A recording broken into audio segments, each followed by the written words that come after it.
Bueno, sigo con la 2016 Dodge Grand Caravan. Parece que ya se le quitó el ruido.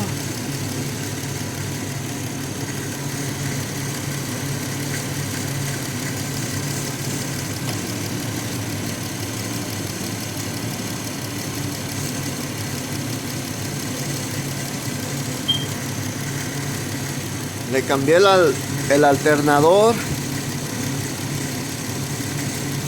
Ya no se escucha tan feo, pero parece que el tensor está haciendo un poco de ruido.